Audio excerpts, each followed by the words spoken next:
What's up guys, TheDevildogGamer here. Today we're going to be talking about my most anticipated games of 2018. That's right, it's a new fucking year, a bunch of new games. So we're going to get it started with, of course, the legend that is Red Dead Redemption 2. Red Dead Redemption was such a fantastic, perfect fucking game that the hype train is so real for me for Red Dead Redemption 2. Like, to see where they take it, the environments, the story, just the hitting you right in the feels, everything about the original Red Dead Redemption was just amazing. And to see what happens with number 2 is awesome. Of course, you know, they are doing the old, it's not going to get released till PC till later in the day. So now Devil Dog's got to make an appearance and dust off the console and then maybe go to Walmart or GameStop or some of that stuff. But I am a bit worried though, because this is Rockstar and Take-Two. And, you know, the shark cards might find their way in this game somehow. Maybe they'll call them Buffalo coins or, you know, whatever, some way, shape, or form. There might be microtransactions. Hopefully with the big microtransaction freak out that everybody had with Battlefront 2, they can actually focus on not doing that for once and actually, you know, making a game that's really enjoyable. I'm extremely excited for this game. This is definitely the top game I'm waiting for, and I will be sitting my happy ass on the couch for days on end doing nothing but playing this game because it's just gonna be glorious. It will be glorious. Next up is Postscriptum. Now, if you haven't heard about this, this is an official mod for the game Squad. Squad is that amazing tactical PvP game, and Postscriptum is the World War II conversion of that. That's right, World War II. Tiger tanks, Shermans, MG42s, M1 Garands, MP40s.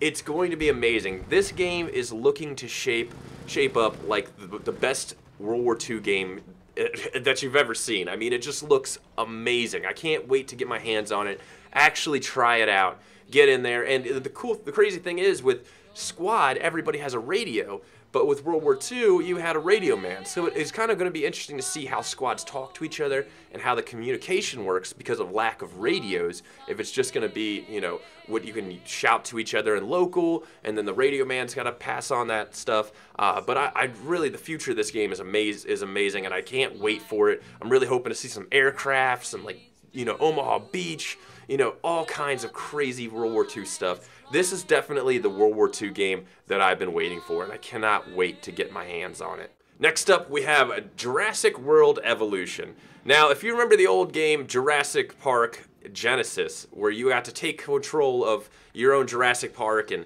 you know, kind of like Zoo Tycoon, that game was amazing. And I've been waiting for something to come around for a while similar to this. And that's what we have with Jurassic World Evolution. Jurassic World Evolution is being made by Frontier, who made Planet Coasters, which is really one of the best theme park games there is, and just the amount of just creativity and, you know, detail that went into it is amazing. And I'm really looking forward to Jurassic World Evolution because I want to see what they can do with it. I want to watch the T-Rex get out and eat my visitors, and watch the response teams freak the fuck out and just go crazy with it. I'm really excited for this, and I'm hoping that we get tons of, you know, good DLC for it. Maybe open it up to mods where people can mod their own dinosaurs in, different types of dinosaurs.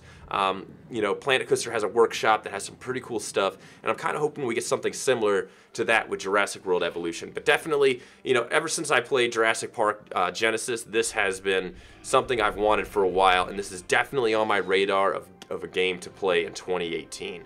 Next up, we have Death Stranding. This is the new game by the father of Metal Gear Solid, Hideo Kojima, and he's finally, you know, broken away from Konami, so this is his first standalone game that, you know, it's not in the Metal Gear Solid universe.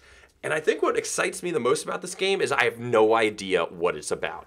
I've watched all the trailers, all the gameplay. I have no fucking idea what it's about. It looks so fucking far out there. And I really did enjoy the story of Metal Gear Solid, and it was a far out story. And that's what made it exciting. So I'm really looking forward to Death Stranding because I can already tell by watching the trailers and everything that this game is going to be like taking acid and getting lost in the rainforest for a week. That's how I feel like this game is gonna be. It's just gonna be mind-blowing. What the fuck's going on? What the fuck is that? I have to replay this game because I don't know what the hell was just going on. And that's the exciting part about it. It looks just awesome. Plus little babies attached to each other. I mean, it looks freaking ridiculous. And the mocap they've been doing for it looks awesome as hell.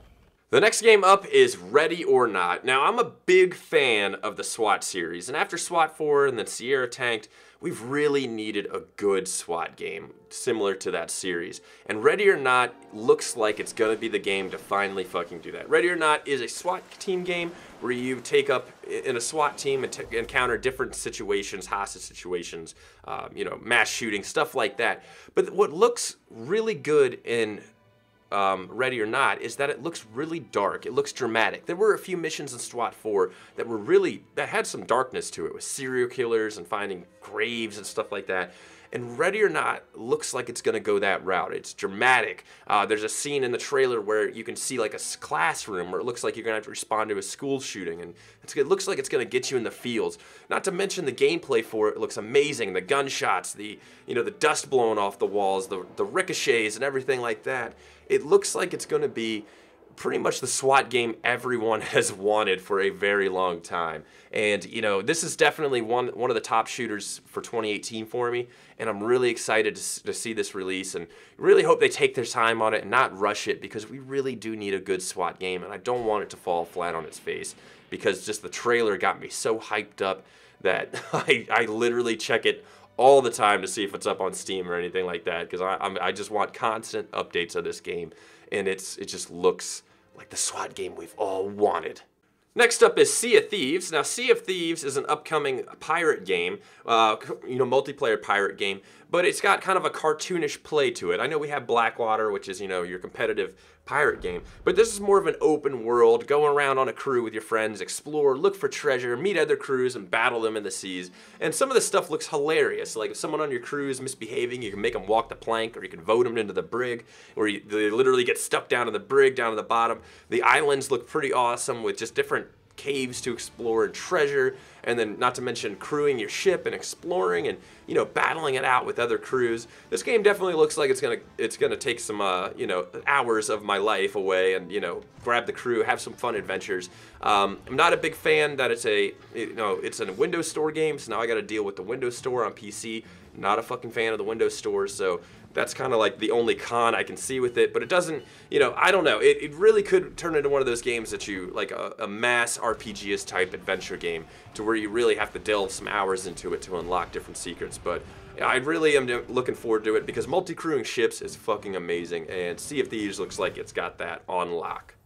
Our next game is Scum. Now, Scum is an open-world survival game. It's similar to this movie that recently came out, where there's an island of prisoners, and gamers themselves are taking control of a prisoner on the island and controlling them. They are manipulating them in a way. And that's the kind of the premise of it, and these prisoners are battling it out. Now, Scum does a lot of stuff really well. They try to make everything as even as possible, like with their third person. A lot of times, third person view is really cheaty. People will get up on rooftops, and they can use third person to peek over or peek around walls without actually exposing themselves. Well, with Scum, you physically have to. You will see the environment around you, but you won't see players until you peek and see, and then the players down below you or around the wall will be revealed.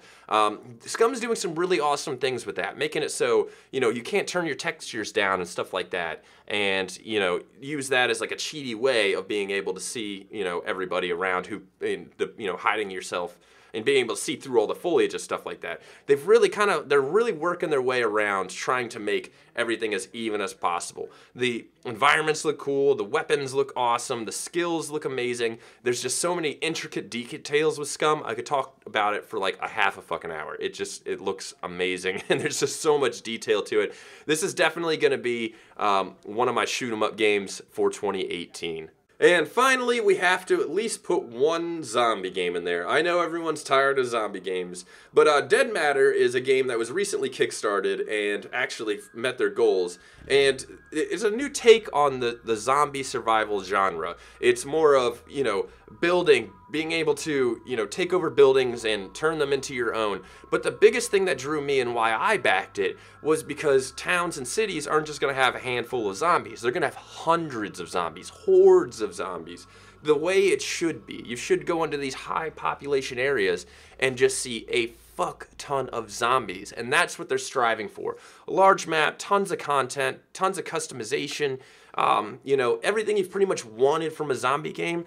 They are promising. Now, it's not fully releasing in 2018, but there will be an alpha. I believe it's a closed alpha in 2018, so it definitely has me excited to check it out, to kind of see what the future is, and even if it's just the bare bone features in 2018, to be able to see the direction they're going. But a lot of the promises that they've made in their Kickstarter and the stuff they showed off in their trailers is everything you've really wanted from a zombie game. So this is definitely on my radar. I know I've been burned by enough zombie games to kind of just start ignoring them, but this is my last hurrah. This is my last chance. I believe these guys can do it. I think they have the right mindset and you know, the right idea, and I'm really excited to see how this one goes. But anyways, guys, those are my anticipated games for 2018. Now, you know, I'm hoping some of you are pretty excited for this because you're definitely going to see some of these on my channel. And I would really like to hear from you guys. Let me know in the comments below what games you are really excited for, because maybe something off my radar that I really would, you know, want to see too, you know, or would interest me. So there's so many games coming out this 2018 that it's really hard to focus on just a handful of them. But anyways, guys, hope you liked the video, and I'll talk to you guys later. Peace.